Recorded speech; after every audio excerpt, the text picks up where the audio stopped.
ನಮ್ಮ political editor Prashant ನಾತು ನೇರ ಸಂಪರ್ಕದಲ್ಲಿದ್ದಾರೆ. ಜೊತೆಗೆ ನಮ್ಮ ಕಾಂಗ್ರೆಸ್ ಬೀಟ್ನ ರಿಪೋರ್ಟರ್ ಮಾರುತೇಶ್ ಕೂಡ. ಪ್ರಶಾಂತ್, KN ರಾಜಣ್ಣ ಅವರು ಸಿದ್ದರಾಮಯ್ಯನವರ ಅತ್ಯಾಪ್ತರು ಅನ್ನುವುದು ಜಗತ್ತಿಗೆ ಗೊತ್ತಿರುವ ಸತ್ಯ. ಆದರೆ ರಾಹುಲ್ ಗಾಂಧಿ ಅವರಿಗೆ ಸಿಟ್ಟು ತರಿಸುವ ಹೇಳಿಕೆಯನ್ನು ಕೊಟ್ಟು ಸಚಿವ ಸಂಪುಟದಿಂದ ವಜಾ ಆಗಿದ್ದಾರೆ ಅನ್ನೋದು ಕೂಡ ಜಗತ್ತಿಗೆ ಗೊತ್ತಿರುವ ಸತ್ಯ.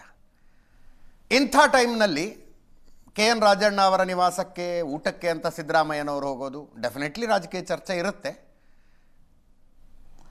ಅದೇ KN ರಾಜಣ್ಣ ಒಂದು ರೀತಿಯಲ್ಲಿ ಕಳೆದ ಒಂದು ವಾರದಿಂದ ಅವರ ಹೇಳಿಕೆಗಳನ್ನು ಗಮನಿಸ್ತಾ ಇದ್ದರೆ ಅವರು ವೋಕಲ್ ಆಗಿ DK ಶಿವಕುಮಾರ್ ವಿರುದ್ಧ ಮಾತಾಡಲಿಕ್ಕೆ ಶುರು ಮಾಡಿದ್ದಾರೆ. ಅಂದರೆ ಸುಮಾರು 2-3 ಹೆಜ್ಜೆಗಳು ಮುಂದಿಟ್ಟು ಅವರು KPCC ಕಚೇರಿಯ ಬಗ್ಗೆ DK ಶಿವಕುಮಾರ್ ಬಗ್ಗೆ ಮಾತನಾಡ್ತಾ ಇರ್ತಕ್ಕಂಥದ್ದನ್ನು ಗಮನಿಸಿದರೆ ಒಂದು ಆಲ್ಔಟ್ ಅಟ್ಯಾಕನ್ನು ಒಂದು ವೇಳೆ ಹೈಕಮಾಂಡ್ ಏನಾದರೂ ಮಾಡಲಿಕ್ಕೆ ಹೊರಟ್ರೆ KN ರಾಜಣ್ಣ ಮಾಡ್ತಾರೆ ಅಂತಕ್ಕಂಥದ್ದು ಸ್ಪಷ್ಟ.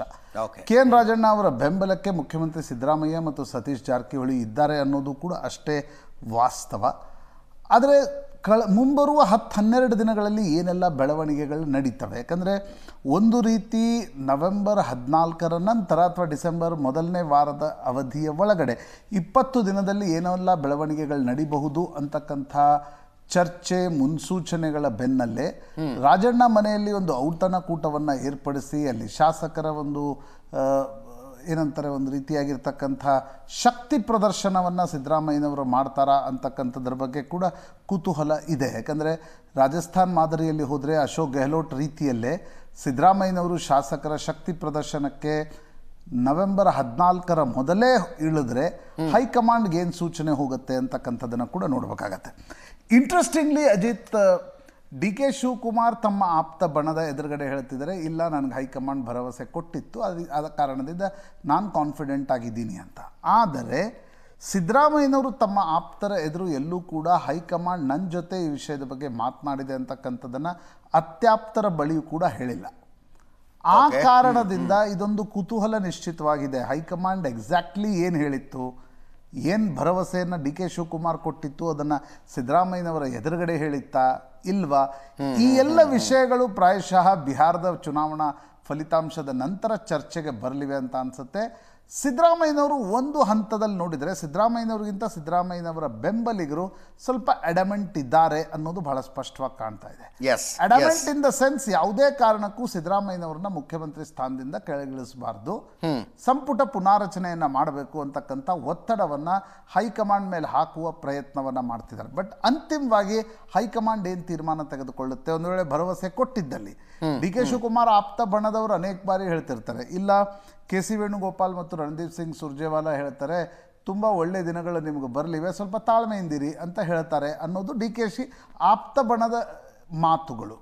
ಹೀಗಿರುವಾಗ ಸಿದ್ದರಾಮಯ್ಯನವರ ರಾಜಣ್ಣ ಮನೆಯಲ್ಲಿ ನಡೀತಾ ಇರ್ತಕ್ಕಂಥ ಔತಣಕೂಟ ಒಂದು ರೀತಿ ಶಾಸಕರ ಶಕ್ತಿ ಪ್ರದರ್ಶನದ ರೀತಿಯಲ್ಲಿ ನಡೆಯುತ್ತಾ ಔಪಚಾರಿಕವಾಗಿ ತಲೆ ಎಣಿಸಿ ಎಲ್ಲವೂ ನಡಿಬೇಕಿಲ್ಲ. ರಾಜಣ್ಣ ಮನೆ ಔತಣಕೂಟಕ್ಕೆ ಅರ್ಧಕ್ಕಿಂತ ಹೆಚ್ಚು ಶಾಸಕರು ಬಂದಲ್ಲಿ ನಿಶ್ಚಿತವಾಗಿ ಅದು ಶಕ್ತಿ ಪ್ರದರ್ಶನ ಅಂತ ಕರೆದುಕೊಳ್ಳುತ್ತೆ. ಸಂಪುಟ ಸದಸ್ಯರು ಯಾರ್ಯಾರು ಬರ್ತಾರೆ ಅನ್ನೋದು ಒಂದು ಶಕ್ತಿ ಪ್ರದರ್ಶನದ ರೂಪವನ್ನು ಪಡೆದುಕೊಳ್ಳುತ್ತೆ. ಅದು ಹೈಕಮಾಂಡ್ನ ನಿರ್ಣಯ ಪ್ರಕ್ರಿಯೆಯ ಪೂರ್ವಭಾವಿ ಎಚ್ಚರಿಕೆಯ ಅನ್ನುವ ರೀತಿಯಲ್ಲಿ ಇದನ್ನು ನೋಡಬೇಕಾಗತ್ತೆ. ನಮ್ಮ ಜೊತೆಗೆ ಮಾರುತೇಶ್ ಇದ್ದಾರೆ. ಮಾರುತೇಶ್, DK ಶಿವಕುಮಾರ್ ಬಣದಿಂದ ಈ ಥರದ ಚಟುವಟಿಕೆಗಳೇನು ಪ್ಲಾನ್ ಇಲ್ಲ ಅಲ್ಲ? ಇಲ್ಲ, DK ಶಿವಕುಮಾರ್ ತಮ್ಮ ಬೆಂಬಲಿಗರಿಗೆ ಏನು ಸೂಚನೆ ಕೊಟ್ಟಾಗಿದೆ. ಹಾಗಾಗಿ ಬೆಂಬಲಿಗರು DK ಶಿವಕುಮಾರ್ ಅವರಿಗೆ ಹೈಕಮಾಂಡ್ ಅಂತಿಮವಾಗಿ ನವೆಂಬರ್ 11ರ ಬಳಿಕ ಏನು ಸೂಚನೆ ಕೊಡ್ತಾರೆ ಅನ್ನೋದನ್ನ ಅವರು ಕೂಡ ಎದುರು ನೋಡ್ತಾ ಇದ್ದಾರೆ. ಹೀಗಾಗಿನೇ DK ಶಿವಕುಮಾರ್ ಬೆಂಬಲಿಗರು ಈ ತರದ ಚಟುವಟಿಕೆಗಳಲ್ಲಿ ಎಲ್ಲೂ ಭಾಗಿಯಾಗ್ತಾ ಇಲ್ಲ ಮತ್ತು ಆ ತರದ ಬೆಳವಣಿಗೆಗಳು ಕೂಡ DK ಶಿವಕುಮಾರ್ ಕ್ಯಾಂಪ್ನಲ್ಲಿ ಕಾಣಿಸ್ತಾ ಇಲ್ಲ. ಅವರ ಎಲ್ಲ ದೃಷ್ಟಿ ಇರುವಂತದ್ದು ಹೈಕಮಾಂಡ್ನ ಕಡೆ, ಹೈಕಮಾಂಡ್ನ ಮೇಲೆಯೇ ಎಲ್ಲ ವಿಶ್ವಾಸವನ್ನ ಇಟ್ಟಿದ್ದಾರೆ. ಹೈಕಮಾಂಡ್ ನಮ್ಮನ್ನು ಯಾವತ್ತೂ ಕೈ ಬಿಡಲ್ಲ ಅನ್ನುವಂಥ ವಿಶ್ವಾಸದಲ್ಲಿ DK ಶಿವಕುಮಾರ್ ಇದ್ದಾರೆ. DK ಶಿವಕುಮಾರ್ ಅವರ ಹೈಕಮಾಂಡ್ ಮೇಲಿನ ವಿಶ್ವಾಸವೇ DK ಶಿವಕುಮಾರ್ ಬೆಂಬಲಿಗರಲ್ಲೂ ಕೂಡ ಕಾಣಿಸ್ತಾ ಇದೆ. ಹಾಗಾಗಿನೇ ಸಚಿವ ಸಂಪುಟದ ಪುನರ್ರಚನೆ ವಿಚಾರ ಬಂದಾಗಲೂ ಕೂಡ DK ಕ್ಯಾಂಪ್ನಲ್ಲಿ ಅಂಥದ್ದೇನು ಬೆಳವಣಿಗೆಗಳು ಕಾಣಲಿಲ್ಲ. ಉತ್ತರಾಧಿಕಾರಿ ಹೇಳಿಕೆ ಬಂದಾಗಲೂ ಕೂಡ ಆ ಬೆಳವಣಿಗೆಗಳನ್ನು ನಾವು ನೋಡಲಿಲ್ಲ. ಈಗ ಔತಣಕೂಟದ ವಿಚಾರಕ್ಕೆ ಬಂದಾಗಲೂ ಕೂಡ ಆ ತರದ ನಂತರದ ಬೆಳವಣಿಗೆಗಳು ಏನಾದ್ರು ನೋಡ್ತಿದೀವ ಅಂತಂದ್ರೆ ಆ ತರದ ಏನು ಕಾಣಿಸ್ತಾ ಇಲ್ಲ DK ಶಿವಕುಮಾರ್ ಅವರ ಬಣದಲ್ಲಿ ಇರ್ತಕ್ಕಂಥವ್ರು. ಆದ್ರೆ ಅವರು ಒಂದು ಕಾನ್ಫಿಡೆನ್ಸ್ ಕಾಣಿಸ್ತಾ ಇದೆ. ಡಿ ಕೆ ಶಿವಕುಮಾರ್ ಅವರು ಕಾನ್ಫಿಡೆನ್ಸ್ ಆಗಿದ್ದಾರೆ ಅಂದ್ರೆ ಏನೋ ಒಂದು ತೀರ್ಮಾನ ಆಗುತ್ತೆ ಅನ್ನುವಂಥ ವಿಶ್ವಾಸ ಇದೆ ಅಂತ ಹೇಳಿ ಅವರ ಬೆಂಬಲಿಗರು ಕೂಡ ಬಹಳ ಕೂಲ್ ಅಂಡ್ ಕಾಮ್ ಆಗಿದ್ದಾರೆ. ಯಾವುದೇ ಅಗ್ರೆಸಿವ್ ಮೋಡ್ಗೆ ಹೋಗುವಂಥದ್ದು, ನಾವೆಲ್ಲ ಸೇರೋ ಒಂದು ತೀರ್ಮಾನ ಮಾಡೋಣ ಅಂತೇಳಿ MLA ಗಳ ಮೀಟಿಂಗ್ ಸೇರೋದಾಗ್ಲಿ, ಈ ತರದ ಯಾವುದು ಬೆಳವಣಿಗೆಗಳು ಡಿ ಕೆ ಶಿವಕುಮಾರ್ ಅವರ ಬಣದಲ್ಲಿ ಕಾಣಿಸ್ತಾ ಇಲ್ಲ ಅಜಿತ್. ಈಗ ರಾಜಣ್ಣನವರ ಜೊತೆ ರಾಜಣ್ಣ ಸಂಪುಟದಿಂದ ವಜಾಗೊಂಡ ನಂತರವೂ ಮುಖ್ಯಮಂತ್ರಿಗಳು ಇಷ್ಟೇ ಆತ್ಮೀಯತೆಯನ್ನು ತೋರಿಸುವುದು ದೆಹಲಿ ವರಿಷ್ಠರಿಗೊಂದು ಸ್ವಲ್ಪ ಬೇಜಾರಾಗಬಹುದು, ಸಿಟ್ಟು ಬರಬಹುದು. ಆ ಸಾಧ್ಯತೆಗಳನ್ನು ಏನಂತೀರಿ? ಅಲ್ಲ, ದೆಹಲಿ ವರಿಷ್ಠರು ಇದನ್ನ ಯಾವ ಆಂಗಲ್ನಲ್ಲಿ ನೋಡ್ತಾರೋ ಗೊತ್ತಿಲ್ಲ. ಯಾಕಂದ್ರೆ ಸಿದ್ದರಾಮಯ್ಯನವರ ಪರವಾಗಿ ಬಹಳ ಗಟ್ಟಿ ಧ್ವನಿಯಿಂದ ಮಾತನಾಡ್ತಾ ಇದ್ದಂಥವ್ರು ರಾಜಣ್ಣ. ಸರ್ಕಾರ ರಚನೆ ಆಗುವಂತ ಸಂದರ್ಭದಲ್ಲಿ ಸಿದ್ದರಾಮಯ್ಯನವರೇ ಮುಖ್ಯಮಂತ್ರಿ ಆಗಬೇಕು ಅಂತೇಳಿ ಬಹಳ ಗಟ್ಟಿ ಧ್ವನಿಯಲ್ಲಿ CM ಆಯ್ಕೆಗೂ ಮುನ್ನ ಹೇಳಿದಂಥವ್ರು ರಾಜಣ್ಣನೇ. ಅದಾದ ಬಳಿಕ 5 ವರ್ಷ ಮುಖ್ಯಮಂತ್ರಿಯಾಗಿ ಸಿದ್ದರಾಮಯ್ಯನವರೇ ಇರಬೇಕು ಅನ್ನುವಂಥದ್ದನ್ನು ಗಟ್ಟಿಯಾಗಿ ಹೇಳ್ತಾ ಇರೋದು ರಾಜಣ್ಣ ಅವರೇ. ಸಿದ್ದರಾಮಯ್ಯನವರು ಕಾಂಗ್ರೆಸ್ಗೆ ಅನಿವಾರ್ಯ ಅನ್ನುವಂಥದ್ದನ್ನು ಹೇಳ್ತಾ ಇರೋದು ರಾಜಣ್ಣ ಅವರೇ. ಇದೆಲ್ಲದರ ಬೆಳವಣಿಗೆ ಹಿನ್ನೆಲೆಯಲ್ಲಿ ರಾಜಣ್ಣ ಅವರ ಮನೆಗೆ ಸಿದ್ದರಾಮಯ್ಯನವರು ಹೋಗ್ತಾ ಇರೋದನ್ನ ಗಮನಿಸಿದಾಗ ಇಲ್ಲಿ 2 ಆಯಾಮದಲ್ಲಿ ನೋಡ್ಬೇಕು. ಒಂದು, ಹೈಕಮಾಂಡ್ ಕೆಂಗಣ್ಣಿಗೆ ಗುರಿಯಾದಂತಹ ರಾಜಣ್ಣ ಅವರ ಮನೆಗೆ ಸಿದ್ದರಾಮಯ್ಯನವರು ಹೋಗ್ತಿದ್ದಾರೆ ಅಂದ್ರೆ ಹೈಕಮಾಂಡ್ ತೆಗೆದುಕೊಂಡಿದ್ದಂಥ ನಿರ್ಣಯದ ಬಗ್ಗೆ ತಮಗೆ ಇರುವಂತ ಅಸಮಾಧಾನವನ್ನ ಈ ಮೂಲಕ ತೋರ್ಪಡಿಸುವಂಥದ್ದು ಸಿದ್ದರಾಮಯ್ಯನವರ ಒಂದು ಮೆಸೇಜ್ ಕೊಡುವುದರ ಭಾಗವಾಗಿಯೂ ಕೂಡ ಇದು ಇರಬಹುದು. ಇನ್ನೊಂದು, ಇಷ್ಟ ಇಲ್ಲದೆ ಇರತಕ್ಕಂಥ ತೀರ್ಮಾನವನ್ನ ತೆಗೆದುಕೊಳ್ಳಬೇಕಾದಂತ ಪರಿಸ್ಥಿತಿ ಸಿದ್ದರಾಮಯ್ಯನವರಿಗೆ ನಿರ್ಮಾಣ ಆಗಿತ್ತು. ಹಾಗಾಗಿ ಆ ಕಾರಣದಿಂದಲೂ ರಾಜಣ್ಣ ಅವರ ಮನೆಗೆ ಭೇಟಿ ಕೊಡ್ತಾ ಇರೋದ್ರಿಂದ ನನ್ನ ತಪ್ಪು ಇದರಲ್ಲಿ ಏನು ಇರಲಿಲ್ಲ, ಇದು ಹೈಕಮಾಂಡ್ ನಿರ್ಣಯ ಅನ್ನುವಂಥದ್ದನ್ನ ರಾಜಣ್ಣ ಅವರಿಗೆ ಇನ್ನೊಮ್ಮೆ ಅರ್ಥ ಮಾಡಿಸೋದ್ರ ಭಾಗವಾಗಿಯೂ ಕೂಡ ಈ ಭೇಟಿ ನಡೆದಿರಬಹುದು. ಇನ್ನೊಂದು ಆಂಗಲ್. ಇನ್ನೊಂದು ಕಡೆ ಅವತ್ತಿನ ಔತಣಕೂಟಕ್ಕೆ ಯಾರ್ಯಾರು ಬರ್ತಾರೆ? ಸಹಜವಾಗಿ ತುಮಕೂರಿನ ಉಸ್ತುವಾರಿ ಸಚಿವರಾಗಿರುವಂತಹ ಪರಮೇಶ್ವರ್ ಅವರು ಇದ್ದೇ ಇರ್ತಾರೆ. ಪರಮೇಶ್ವರ್ ಅವರು ಹೊರತುಪಡಿಸಿ ಶಾಸಕರು ಯಾರ್ಯಾರು ಬರ್ತಾರೆ, ಸಚಿವರು ಯಾರ್ಯಾರು ಬರ್ತಾರೆ, ಈ ಅವತ್ತಿನ ಔತಣಕೂಟದಲ್ಲಿ ಭಾಗಿಯಾಗುವಂತಹ ಸಚಿವರು ಶಾಸಕರ ಮೇಲಿನ ಕಾರಣಗಳು ಕೂಡ, ಅಂದ್ರೆ ಯಾರ್ಯಾರು ಭಾಗಿಯಾಗ್ತಾರೆ ಅನ್ನೋದರ ಮೇಲೂ ಕೂಡ ಇದು ಯಾವುದರ ಭಾಗವಾಗಿ ಅನ್ನೋದನ್ನ ಅವತ್ತು ಇನ್ನಷ್ಟು ಅನಲೈಸ್ ಮಾಡ್ಲಿಕ್ಕೂ ಕೂಡ ಆ ಬೆಳವಣಿಗೆ ಸಹಕಾರಿ ಆಗುತ್ತೆ ಅಂತ ಕಾಣಿಸುತ್ತೆ ಅಜಿತ್. ಎಸ್ ಪ್ರಶಾಂತ್, ನೀವೇನಂತೀರಿ? ಇದು ಹೈಕಮಾಂಡ್ಗೆ ಸಂದೇಶವಾ ಅಥವಾ ರಾಜಣ್ಣ ಅವರು ಕನ್ವಿನ್ಸ್ ಮಾಡೋ ಪ್ರಯತ್ನ? ಅಜಿತ್ ನೋಡಿ, ರಾಜಣ್ಣ ಮೊದಲಿಂದಲೂ ಕೂಡ ಸಿದ್ದರಾಮಯ್ಯನವರ ಪರವಾಗಿ ಇದ್ದಾರೆ. ಮತ್ತು ಈ ಜನನಾಯಕರ ಒಂದು ಜಾಯಮಾನ ಏನಿರುತ್ತೆ ಅಂದರೆ ಯಾವತ್ತಿಗೂ ತಮ್ಮ ಬೆಂಬಲಿಗರನ್ನ ಬಿಟ್ಕೊಡಲ್ಲ, ಹೈಕಮಾಂಡ್ ಹೇಳ್ತು ಅನ್ನೋ ಕಾರಣಕ್ಕೋಸ್ಕರ. ಅದು ಜನನಾಯಕರ ಒಂದು ರೀತಿ ಅಥಾರಿಟಿ ಮತ್ತು ಜನನಾಯಕರ ಜನಪ್ರಿಯತೆನ ಯಾವತ್ತೂ ಹೆಚ್ಚಿಸುತ್ತೆ. ಯಡಿಯೂರಪ್ಪನವರು ಮತ್ತು ಸಿದ್ದರಾಮಯ್ಯನವರನ್ನ ನೋಡಿ, ಅವರ ಬೆಂಬಲಿಗರನ್ನ ಅವ್ರು ಯಾವತ್ತೂ ಬಿಟ್ಕೊಟ್ಟಿಲ್ಲ. ಕರೆಕ್ಟ್. ಪ್ರಾಯಶಃ ರಾಜಣ್ಣ ಅವರ ಮನೆಯಲ್ಲಿ ಔತಣಕೂಟಕ್ಕೆ ಹೋಗುವುದರ ಮೂಲಕ ಸಿದ್ದರಾಮಯ್ಯನವರೊಂದು ಮೆಸೇಜಿಂಗು ಕೂಡ ಕೊಡ್ತಾರೆ. ಅಹಿಂದ ವರ್ಗಕ್ಕೂ ಕೂಡ ಮೆಸೇಜಿಂಗ್ನ ಅವಶ್ಯಕತೆ ಇದೆ. ಜೊತೆಗೆ ರಾಜಣ್ಣ ಅವ್ರನ್ನ ಹೈಕಮಾಂಡ್ ಹೇಳ್ತು ಅಂತ ನಾನು ಬಿಟ್ಟೆ ಹೊರತು ನಂದು ರಾಜಣ್ಣ ಅವ್ರದ್ದು ಯಾವುದೇ ರೀತಿಯಾಗಿರ್ತಕ್ಕಂಥ ಸಮಸ್ಯೆ ಇಲ್ಲ. ಅದು ಸಣ್ಣ ಭಾಗ ಅಜಿತ್.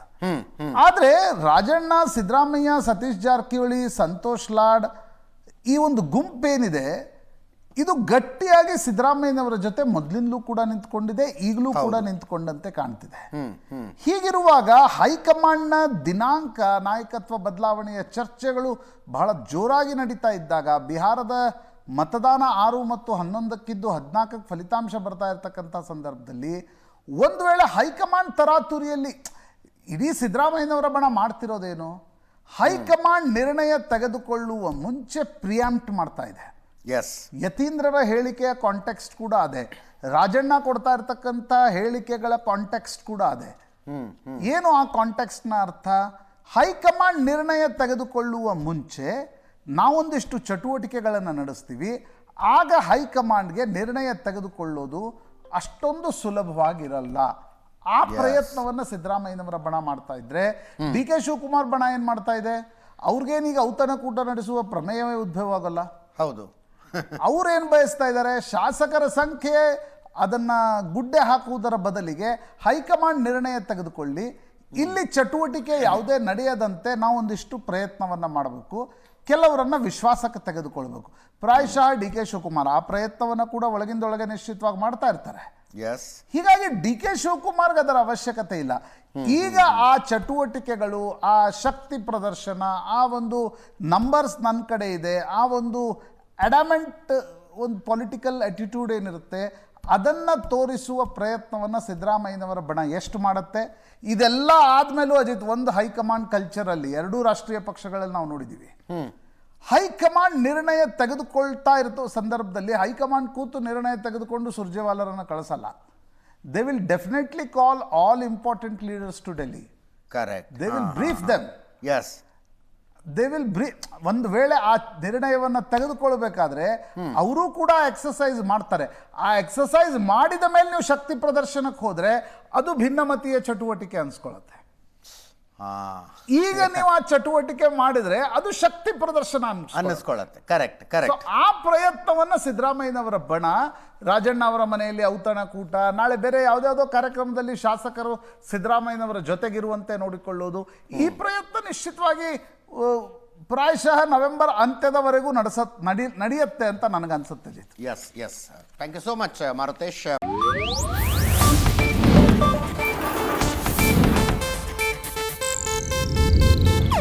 ಇದು ಏಷ್ಯಾನೆಟ್ ನ್ಯೂಸ್ ನೆಟ್ವರ್ಕ್ ಪ್ರಸ್ತುತಿ.